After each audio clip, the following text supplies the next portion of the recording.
Hey, it's New Year's. Happy New Year's. Yay. Yep, that's exactly that time of the year. Yeah, August. It's the new year. New year, new me. Oh man. New school year, I don't know. New everything. Yep.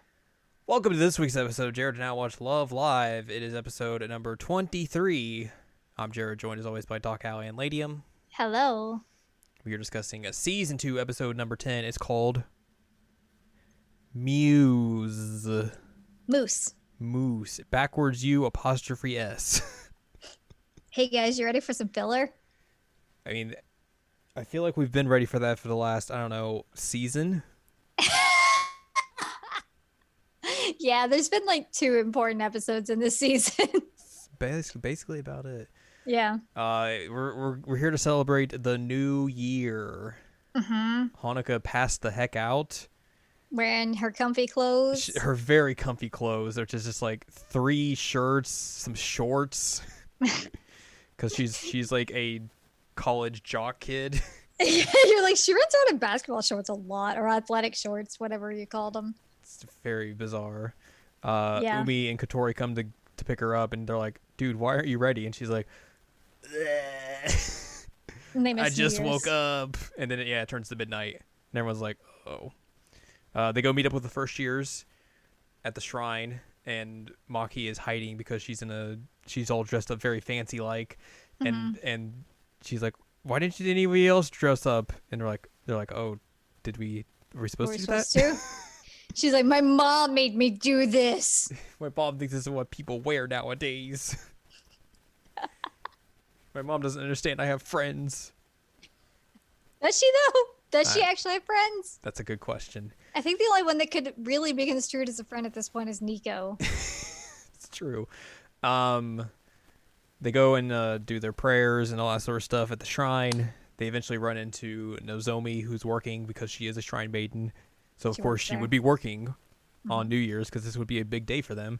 Mhm. She's also roped in Ellie and Nico to help her out. So they're also dressed up as shrine maidens. So Nico's just like, "Oh, I'm carrying a box. Ugh, what are you guys doing here?" Gremlin. Ugh. She looks entirely different with her hair down. She does. Yeah. But she's still full on gremlin. She is very much a gremlin. So yeah, they do their New Year's thing. After that, they get back to practicing, focusing up on the Love Live finals because we learn. Actually, this is during the New Year's visit, I think. It's at some point in this episode.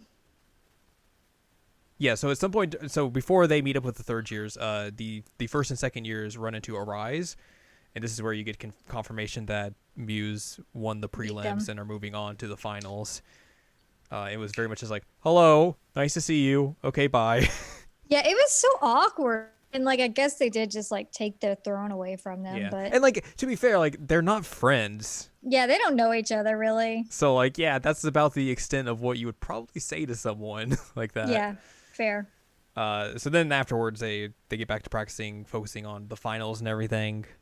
Hanyo brings up the idea that they need to make a catchphrase for Moose. And Yeah, because some of the other ones have catchphrases, and one of them was funny, and I don't remember what it was. there's some real weird ones. I'm sad that I don't remember. But yeah, they're like, we should come up with a catchphrase to make ourselves stand out from the competition and everything and all that because we're in the finals now, so we need to do more in that aspect and all that sort of stuff. One of them came up with "We will win," and I'm like, no. That is on par with the classic Yui Hirasawa quote, "Fun things are fun." Yep, yep. I believe after school this day, Tsubasa from Arise shows up at their school and is like, "Hey, I'm going to steal Hanako away, and we're going to go chat. AKA, I'm going to go beat her up." Nice. Which, that's not actually what happens, but she's like questioning why they lost to Muse. She doesn't quite understand it, and she's trying to like figure it out from Hanako. Like, what is like what's the key factor of like that's made you guys so good? Like, how were you guys able to beat us, the defending champs, when we basically thought we had this in the bag? And of course, Hanukkah is the worst person to talk to about this because she has no idea. No clue. She's like, I don't know. She basically just exists at points. And then Tsubasa just leaves. Yep. He's like, okay, cool, bye. You're like, great, you don't have an answer? All right, I'm out of here. Goodbye. Hanukkah eventually talks to Umi about it, and it's like, hey, what is our driving force? Like, what makes us Muse? And Umi's like, well, maybe we can utilize that as to making our catchphrase, something that describes us. Hanukkah asks her sister Yukio about them, like, what do you think about Muse? And her sister's like, oh God, like, I worry so much about you guys.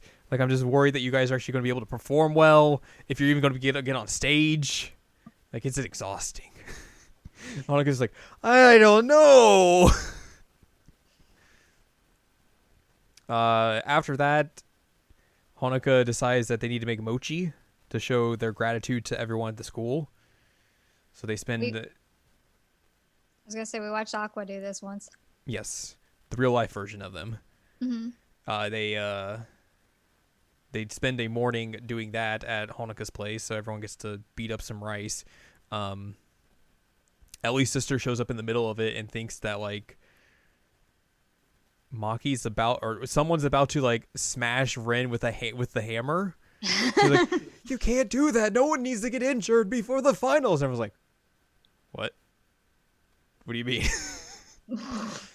So they finish pounding the rice and everything. Hand it out, or they invite all the people from school and everything to show up and give them out mochi and everything. Like, this is our gratitude towards everyone. I want mochi. Someone should give me mochi. Well, there you go. And then in the midst of all this, Hanukkah figures out a catchphrase that will work for them. And then we cut to, like, them in front of a big screen looking at the, like, here's the participants of the Love Live finals and their catchphrase. And we get through all of the... Did you miss the shrine bit? What shrine bit? Where they're, like, at the shrine and they see all the Muse, bits. Is that this episode? I don't think that's this episode. It's this episode. Are you sure it's this episode? I'm sure it's this episode. Okay. I don't think it's this episode, but also I don't remember. It's definitely this episode. The two episodes we watched just kind of just blend together, honestly. They go to it's part of what makes them realize that, like, it's like the whole. Oh, okay. Like it's everybody together. They go to the shrine that they always go to, and there's a bunch of, like, the placards, and a lot of them have, like, support for Muse for the finals, all that sort of stuff. One of them just has a picture of Nico drawn, and Yep. we're pretty sure that Nico drew that herself. Yeah, I'm pretty sure. Which would be very funny. Yeah, then they get to the thing, they're showing off the catchphrases, and their catchphrase is, a story achieved together. Yep. And we will win. Man, I really wish I remembered the funny ones, because there was a really funny one that I was like, oh, that's good. Yeah, there were some, Really like, good. goofy looking ones. That's this episode. Yeah. They come up with the catchphrase, and then they kind of understand why they're doing so well. Yeah, but not really. They still haven't figured this out. Yeah. Trivia. Trivia! Our ending character in the credits was Kotori, and also the other school idol group names were actually submissions from readers of Dengeki G's magazine. Collection began in fall of 2013. It was published both online and in the magazine May 2014 edition of the magazine. That's I wonder cool. if that's how George came about. I hope so. I hope somebody voted for George. Bless up, George. Next time we will be discussing season 2, episode number 11. It is entitled That Which We Decided, and it's time to talk about the future of Muse. Da-ba-dum. So we'll talk about that next time. But for now, if you'd like more from us, go to seasonlanguagecheckup.com or sac.cool, where you can find past episodes of this podcast and other podcasts like Season Language Checkup, Season Language Checkup OVA, and you can find columns and reviews on the site as well. If you'd like more from Ann Ladium, go to annladium.com. She's got columns and reviews. And you can follow us on Twitter, twitter.com/animecheckup. So join us next time as we figure out what's in store for the future. It's the future, Zara.